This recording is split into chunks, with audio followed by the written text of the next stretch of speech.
But there's something interesting actually in a Taste of Honey, where you talk about, and you mentioned just before while we were setting up, that it took you like 10 years to research and write. And it is, from the what I have read, because as I said, it's a very dense book, and there's a lot in there, and you cover so much.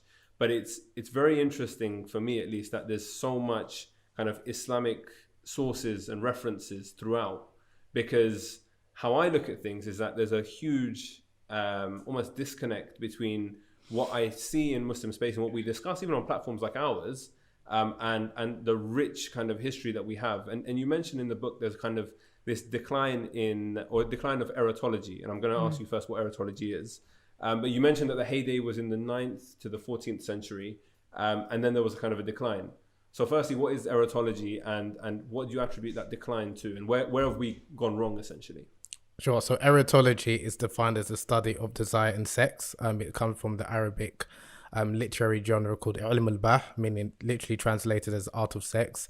And it is a science that a number of Muslim scholars, poets, writers, medical authors discussed and wrote many books about, dating back to as early as the 9th century, where they derived their sources from the Quran, Hadith, and even ancient erotologies from the Indian tradition, like the Kama Sutra is a book of Hindu erotology, and the ancient Greeks also spoke about sex and desire, again from their perspective. So like you mentioned, from a Muslim or Islamic perspective, we have a rich tradition of many Muslim scholars, both in the Sunni tradition and the Shi'i tradition, writing extensively about sex, desire, and sexual ethics, which is very important.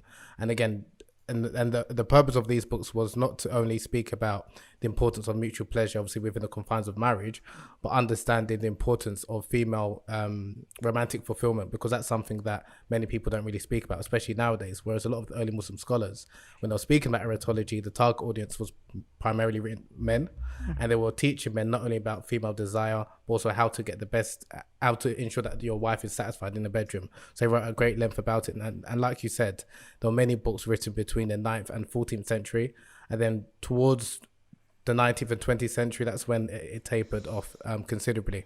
And there are a number of reasons for this. And probably I would say the biggest reason, the biggest factor was that a number of Muslims, because we was obviously colonized by the Western world during that period, we adopted a Western understanding about sex and intimacy. So even when Dr. Wafa spoke previously, speaking about sex in many Muslim communities is considered to be dirty and things like that.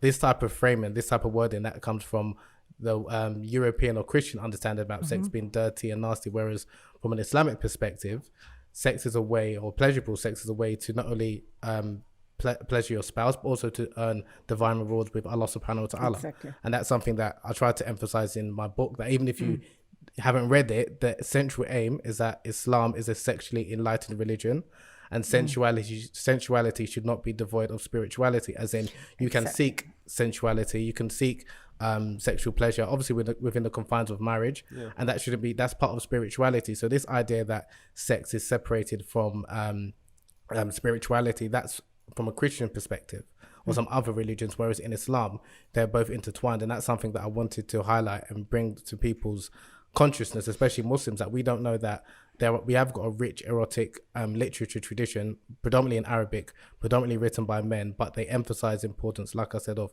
mutual sexual satisfaction within marriage, and obviously the importance of women's romantic fulfillment in the bedroom, and also understanding the differences between both male desire and female desire, and how you can get the best out of your relationship to have like a healthy and fulfilling relationship within the confines of marriage.